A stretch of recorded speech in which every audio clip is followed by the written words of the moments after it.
Welcome, everyone. We are back with our third episode of Marvelous March. And with the first two episodes going viral, we are very happy to bring you with the third episode. We've got overwhelming response from our viewers. We've got many subscriptions, and we love to receive your support continuously. In today's episode, we have with us Suzanne Patel, the co founder of Cocohome Animal Welfare. Hello, Suzanne.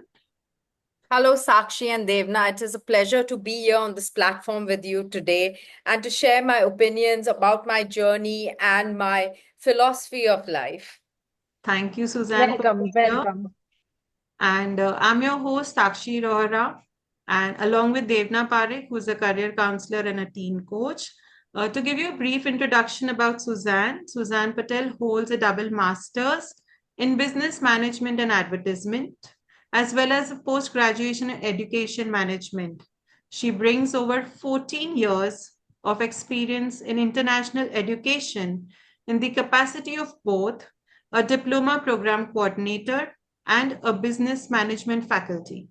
Suzanne believes that schools must prepare students for life beyond the classroom, and it is her mission to introduce best practices of education in schools she works with.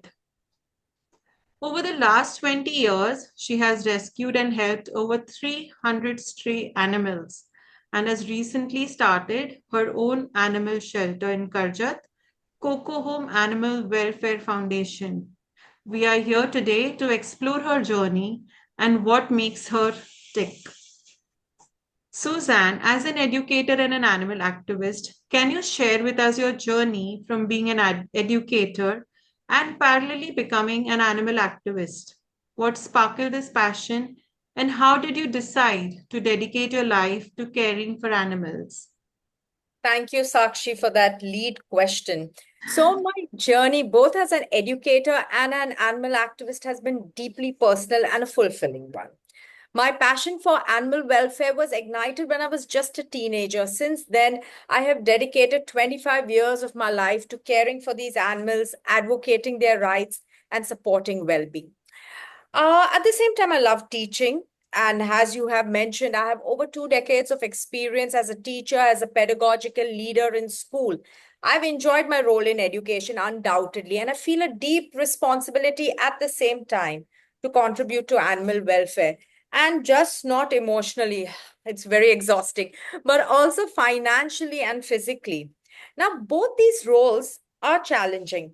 But to tell you the truth, I also see them as complementary because education empowers individuals to make informed choices, ethical choices.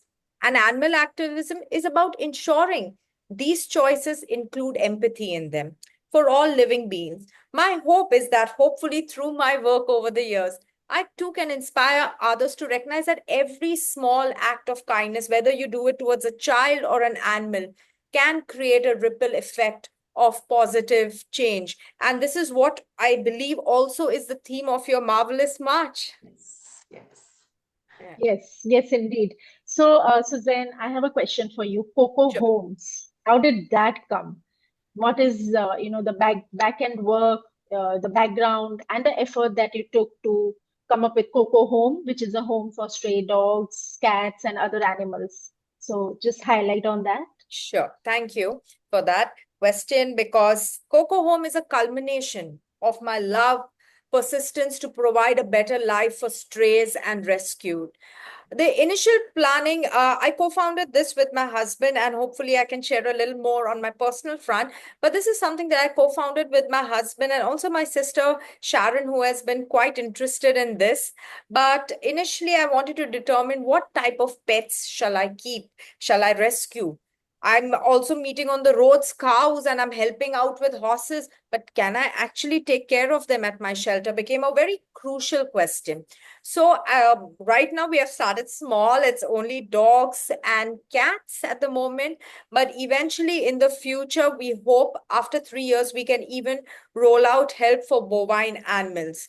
So that was the first step, getting a vision. Even for those interested, is a first what you have is a vision board. Next came up, What are the legal regulations? ऐसा नहीं कि हम लोग कुछ चालू कर दें and then later it's a problem. So we took help from a CA firm, and meaning with them a lawyer who helped us sort that end out. There is a lot of paperwork involved. But alongside with that, we had to look up at facility setup and operations, meaning simple things that you would not think of, like climate control. What kind of heating? Like Karjat sometimes in winters is very cold in the night. It goes down to 13, 14 degrees. But in the daytime, like even right now, it's 37 degrees. So what kind of cooling or heating systems do we need to have in place? What kind of floors do we need to have in place? Boarding areas, staffing. In terms of staffing, operations was a huge question mark on certain fronts, such as staffing. There are certain animals with certain allergies or problems, and they need certain kinds of food. How will the medical care, grooming be like? Also, supplies. We are always running out of litter boxes, scoop trays, grooming tools. Suddenly, you wonder where is the dog's comb gone, and then you realize he's there. He is running full speed with it in his mouth. So, yes. Also, then you tie up with veterinarians for timely checkups, medical services. So currently, we are providing care for close to 31 rescued and abandoned cats and 7 dogs. Some of these are even pedigree ones that people love them when they were maybe little pups or kittens and then abandoned them later. And we are hoping to start with small successes with this little family of ours. I think this is Kudos to you. already a big success. We say that success. Fingers crossed, yet a Yes, long way to yes. go. Actually, we just make a vision that success is when we reach here, but success is actually when you take the first step, even if it's just making a vision board and, getting a clarity of what you want to do is definitely success itself in its own way. So amazing, Suzanne. But I'm assuming that with these challenges that you're going ahead, and there might be some rewards also you might be feeling, or getting in your main peaceful manner, that you're feeling content or you're feeling joyful along with this up and down of emotions. Absolutely. So basically, just to again outline some of the battles, I've told you how did we set up this Cocohome shelter. But what about the issues or the challenges that I faced? And there were several ones of that. The three main ones that I would like to highlight, and to anyone that has a similar journey, you might be not starting an animal shelter, but you might be just taking care of your neighborhood animals. And I'm sure you will face similar kind of challenges that there are. The three most predominantly highlighted ones would be financial constraint, the emotional toll that you are going to have, and sometimes the lack of community support. I know financial constraints do exist because having an animal or just even taking care of an animal, you're looking at nutrition, you're looking at medical treatment, all of this costs money. For me, I also look at rescue operations, ambulance, rehabilitation. I have an abandoned Persian cat who can only eat hypoallergenic food. Now that one bag costs 2,000 rupees and it barely goes for half a month. All right, another one with renal failure who only eats specialist food. So it's always an uphill battle for spreading awareness, encouraging more contributions, even in kind, and an emotional toll. Many people undergo it and possibly even sweep it under the carpet. But there is an emotional toll because as human beings, we are trained, we are at the highest level of emotional intelligence, humans. So we are bound to find empathy for other beings, be it even plant life, animals, or other human beings. And seeing animals in distress who have been neglected, abused, can be at times very distressing. There are times that I've stayed up in the night wondering, how do I tackle this situation?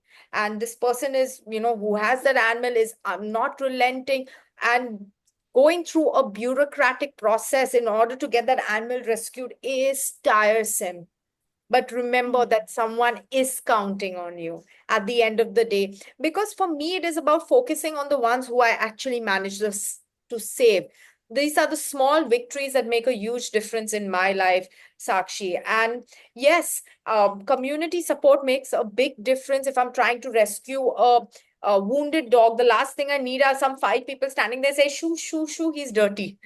He is dirty, Hmm. but we are here to Hmm. help. If you cannot do anything helpful in that situation, try and avoid that situation. If you find that an animal is behaving in a distressed manner, or what you term as a dangerous manner necessarily, contact people who are involved in this rather than deciding the stone is the best way. In that way, then we shouldn't be having police stations or anything for human beings, Yeah, right? yeah. But meaning, so community support plays a huge role. In terms of rewards, to answer that question of yours, I find a lot of satisfaction emotionally and a mental peace. So while I have talked about my hurdles on this side, there are times when I go to sleep saying that, you know what, I have left behind a legacy of kindness. And that's what Yes, all that indeed. counts at the end of the day. So I envy you because I think you are gathering unconditional love and blessings Yes, yes. for Thank you, sure. Devna. Yeah. Thank you so And much. at the same time, see, as you said, that if you can't be a part of the situation when, when we see as a dog being faced as dangerous or something, I think there's less awareness also where people don't know whom to call, you know. Exactly. Hmm. And Exactly. it, even in the humanitarian ground today, what we are seeing is, anything happens, people are only shooting reels or, making videos out of it. We hardly see people stepping in to help, even for the human people. So for dogs and all, definitely it's way beyond of, what we can think about. But yes, if you can in some way, have some posters around, at least in your vicinity, that if you find, any mishap happening to a dog or some situation, at least a contact number put up on trees or somewhere, or have we have these ambulance numbers, emergency numbers, so at least something can be done for creating awareness. So out of Absolutely. those 15-20 people who are watching, at least one person can take that initiative of Yeah. taking that step. So I think we will definitely be creating digital awareness very soon, where we are going to put such kind of things among our groups on social media handles, so that people can get in touch and they can help these speechless animals, these speechless beings, I feel. So coming back to our question, Suzanne, I have a question for you, a very crucial and an important one, because women journey is always so difficult and it is with so many obstacles. So I would want to know about your personal life, because as I know, there was a reason to marry pretty late, as you had some choices. So can you just highlight on that as well? Yes, I did get married much later in life because I wanted a partner who could truly understand and support my passion for animals. When I care for animals, it's not something that I do in my free time. It is my way of life. It is who I am as a person. And I wanted someone that could share, and if not share, at least respect my commitment that I have. It has not been always easy. So I did find somebody wonderful at the age of 39. So for all those out there wondering, is it going to happen? Here's a positive message. It will happen in its time. Just keep yourself available, have a happy mindset, and go about doing your thing. The mantra is, if you are put yourself out there, if you're just giving 100% to everything that you're doing, it will come through for you. It did for me. I found a partner who respects and supports my work, and I've been able to balance my career in education and my passion for animals thanks to that. So, yes, but beyond that, there have been also personal sacrifices when me and my husband, by friends, we're not considered to do what normal people are doing on weekends. We are spending time with pets or caring and tending for sick animals or getting neutering done in certain area for stray animals. So for us, that is a pretty new normal, but it's nice when you find your match. Yeah. So I must say you are a beautiful soul, and you're reaching out to these animals, and you're like being really very kind and helpful to them, because otherwise there's no one to take care of them. So getting back on Coco Homes, I would want to tell the viewers that they all can make donation on a given contact number which is there in our link box. Either it is in cash or kind, they can reach out to us, and very soon we would be putting some social media handles through which you can help these animals who have no one to look after them. But we have Suzanne, we have a Coco Home created by her, which is such a blessing in disguise. So I'm really expecting a great support from our viewers, and I think this is just something, which everyone should consider. And one more thing I would want to highlight is today people are going for fancy dogs and cats as pets. So what's your take on it? Like, shouldn't be they preferring a stray dog and adopt it? And as you are open to give animals for adoption also, but as you mentioned that you are always going to give the healthy ones. So That's can you right. just highlight on that as well, that I how people can take up adoption and how they can prefer these over the fancy, good looking or aesthetic ones? Yes. Yeah. So you have your pedigree dogs and cats on one end, and while they are beautiful, I will tell you, please do not shop, adopt. Because if you find a friend Mm, who's giving away a pedigree puppy and all, fine, that's great. Give it a home. But when you go to these vendors and buy them, what happens is you are mm, encouraging a trade. And a trade for them, it mm, is simple as we get the animal, we give you the animal. We don't care in the process what has happened. And then I am at veterinarians where I'm seeing a lot of these puppies or kittens that who have been bought are having major mm, illnesses, are having genetic defects, mm, and they do come around. Eventually, for the first 1 or 2 years, it's not noticeable. Serious problems. How mm, many of y'all, I'm going to ask y'all, how many of y'all actually go to the breeder's home or where they are lodged?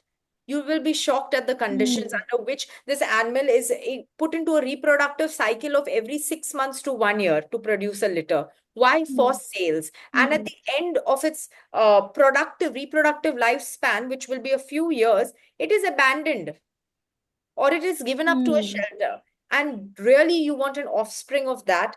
When you mm, adopt local animals, what happens mm, is not only you are minimizing the animal population out there, but you are also taking home an healthy animal who is acclimatized to the nutrition and to the climate of this city and this country. So it's going to be, and they're hardy. Trust me, they are hardy. So you're going to spend much less on medical expenses in terms of nutrition that, oh my God, this one has developed this problem. No, they are adapted to mm. this country. So that's absolutely great to own one of this.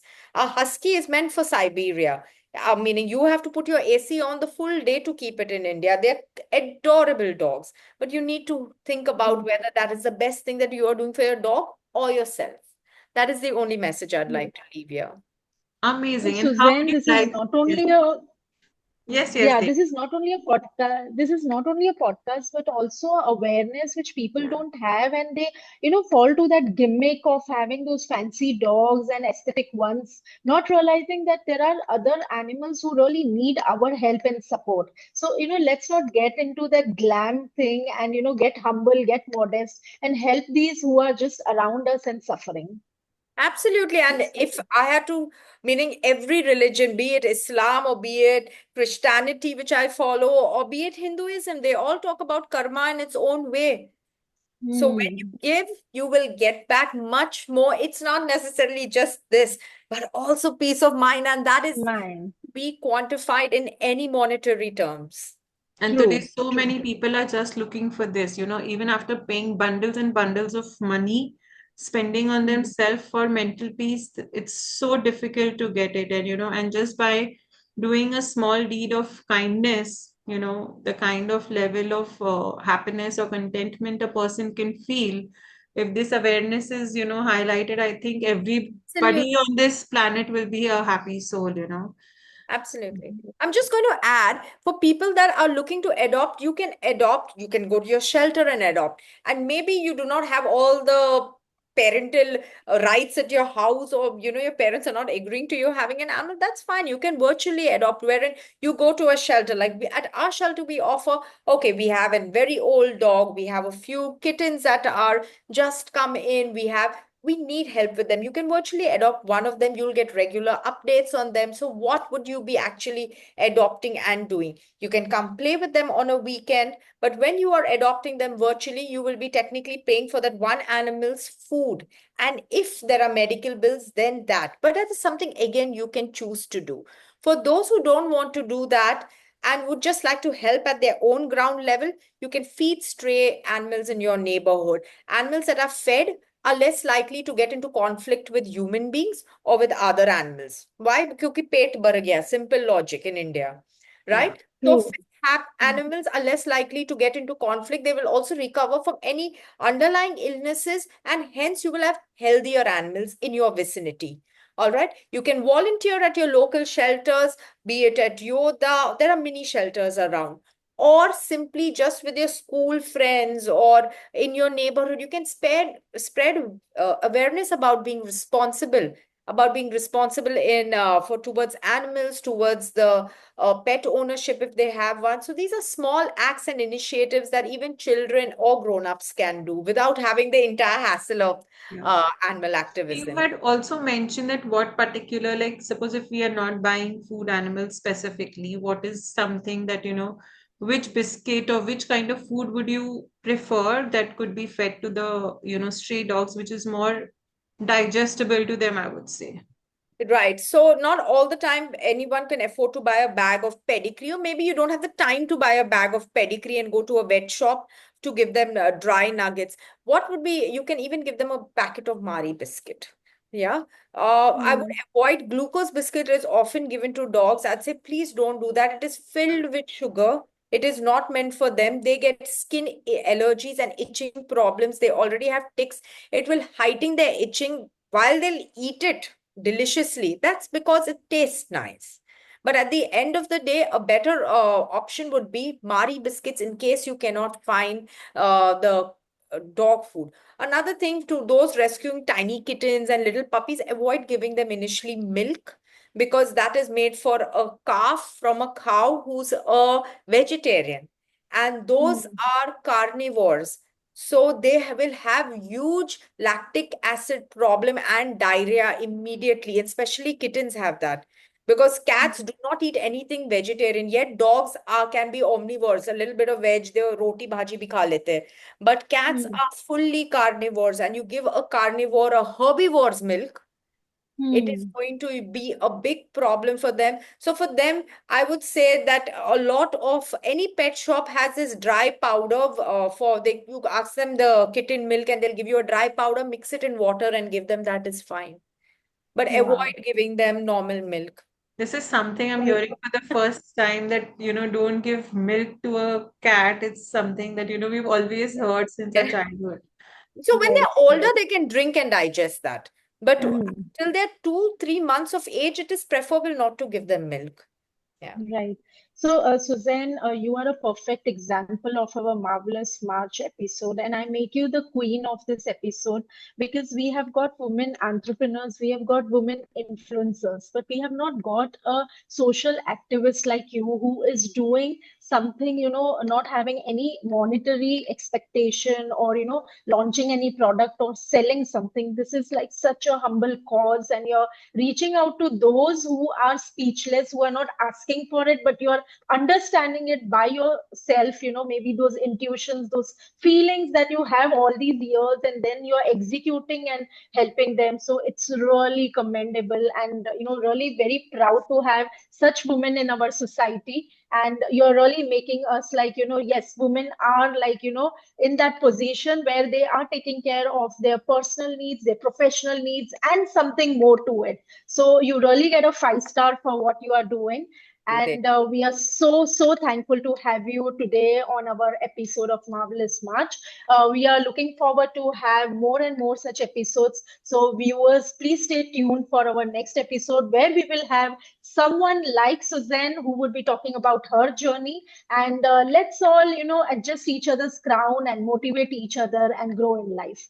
Best of luck, Suzanne, and Thank you best so of luck very for much. Coco All the best, Homes. Suzanne. We are always Thank with you. you. Any kind of help, any kind of support you need from us, we are always there for you. Definitely. A big thank you to you, Devna and Sakshi, for giving me this platform to share my views. And to all the women who have been on this platform, kudos to you, meaning y'all wear many hats. And rightly said by Devna, these are now crowns. So I look forward to staying connected with this larger community that y'all are bringing together. Thank you, both of you. Thank Thank you you, so much. Suzanne. Thank you, everyone.